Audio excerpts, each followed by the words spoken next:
عمران کو پشتو نہیں آتی لیکن پٹھان ہے۔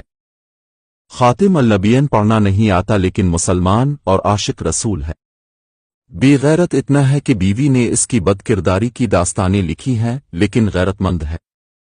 یہودیوں کا داماد ہے اور بیوی بچے اس کے یہودیوں کے پاس ہیں، یہاں تک کہ 300 کنال کا گھر جس میں یہ رہ رہا ہے وہ یہودیوں کا دیا ہوا ہے، لیکن بقول یوتھیز امت مسلمہ کا لیڈر ہے۔ جلسوں میں لڑکیاں نچاتا ہے اور ریاست مدینہ بنانے کی بات کرتا ہے، لیکن مذہب کارڈ نہیں کھیلتا بلکہ انتہائی شریف النفس اور باحیا انسان ہے۔ خود اپنے آپ کو پلے بوائے کہتا ہے، ایک ناجائز بیٹی کا باپ ہے لیکن بدکردار نہیں ہے۔ ڈر اور خوف اتنا ہے کہ بالٹی پہن کر عدالت جاتے رہے لیکن بہادر ہے۔ جھوٹ جم کر بولتا ہے، موقع کی مناسبت سے بیانیاں بناتا ہے، جھوٹے دعوے اور وعدے کرتا ہے اور پھر یوٹرن لے لیتا ہے، لیکن وعدہ خلاف اور منافق نہیں ہے بلکہ بقول شخص صادق اور امین ہے۔ سب سے زیادہ کرپشن کے ریکارڈ اس کے دور میں قائم ہوئے لیکن کرپٹ نہیں ہے۔ جس نے احسان کیا اسے بدنام کیا لیکن احسان فراموش نہیں ہے۔ 4 سال تک پالش لگائی تابیدار رہے جی حضوری کر کے حکومت کی، لیکن بوٹ چاٹ اور پالشی نہیں ہے۔ توشہ خانہ کی کبے کی ڈیزائن والی گھڑی تک چوری کر کے بیچ دی لیکن ایماندار اور چور بالکل نہیں ہے۔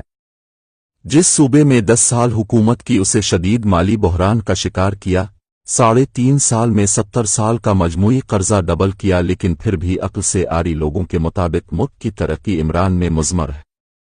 ملک بدنام کرنے میں کوئی کسر نہیں چھوڑی اور تباہی کے دہانے پر لاکھڑا کیا۔ IMF کے نمائندے کو اسٹیٹ بینک کا گورنر مقرر کیا لیکن محب وطن ہے۔ آخر قوم کی آنکھوں پر پٹیاں کیوں بندھی ہیں؟ جواب یہی ہے کہ دراصل جتنی برائیاں عمران میں موجود ہیں یہ آج کی اس نسل کو برائیاں نہیں لگتی۔ قوم کی ایک بڑی تعداد پر ان کی برائیاں اس قدر حاوی ہو چکی ہیں کہ ان کو لیڈر بھی ویسا چاہیے جیسے وہ خود ہیں، تاکہ ان کی برائی کسی کو برائی نہ لگے بلکہ فیشن اور پھر کلچر بن جائے۔ آج کل قوم کے مجموعے میں تقریباً تمام برائیاں اور کمزوریاں بدرجہ آتم موجود ہیں جو عمران کی شخصیت اور کردار میں یکجا ہوتی ہے۔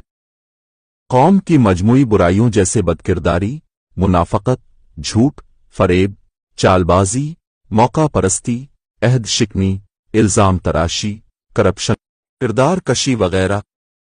کہاں تک بتاؤں؟